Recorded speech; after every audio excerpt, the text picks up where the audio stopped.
Bonjour à toutes et à tous et merci de votre fidélité. On ne reconnaît plus Jésus. Vous savez, celui qui va guérir la fille malade d'un païen, un centurion romain. Celui qui est pris de pitié devant la foule affamée et sans berger. Celui qui accueille et guérit sans distinction tous les malades qu'on lui amène.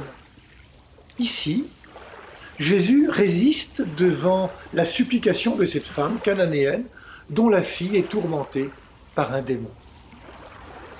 C'est vrai que les Juifs et les Cananéens ne s'apprécient guère. Il y a entre eux comme une hostilité. Mais tout de même, Jésus n'est-il pas celui qui brise les barrières ? Pourquoi cette résistance à honorer la demande de cette femme en détresse ? C'est sans doute la seule fois dans l'Évangile où l'on voit la résistance de Jésus. C'est la seule fois, à ma connaissance, où l'on voit Jésus bouger intérieurement devant l'insistance de cette femme et devant son chemin de foi. La demande de cette femme déplace la mission première de Jésus, qui n'a été envoyée qu'aux brebis perdues de la maison d'Israël. Ce chemin intérieur de Jésus l'amène à s'ouvrir. Qu'est-ce qui fait qu'il bouge ainsi ? Le cri de la Cananéenne « Prends pitié de moi, Seigneur, fils de David » Jésus ne bronche pas. Sa prosternation « Seigneur, viens à mon secours » pas plus. Pourtant, cette femme exprime ici une prière et s'adresse à Jésus, non pas comme on s'adresse à un guérisseur ou un médecin, mais elle l'appelle Seigneur, fils de David.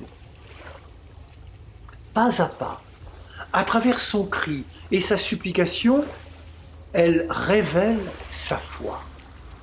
Et ce qui fait bouger Jésus, le déclic, c'est une parole et une parole que Jésus lit comme révélatrice de la foi de cette femme. Les petits chiens, comprenaient tous ceux qui ne sont pas juifs, mangent les miettes qui tombent de la table de leur maître, entendez les juifs.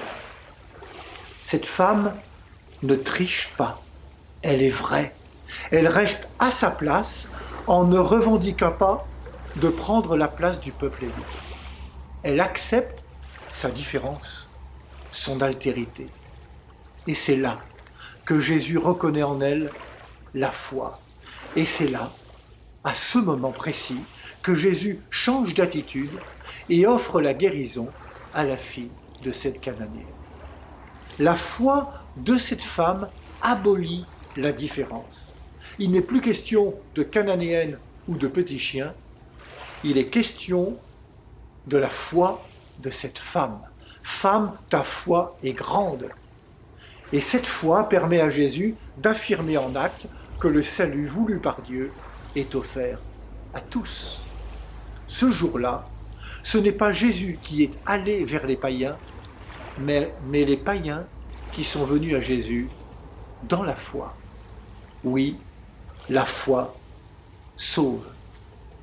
Bonne journée à toutes et à tous en cette fête de Saint Jean-Marie Vianney. Prenez bien soin de vous et des autres.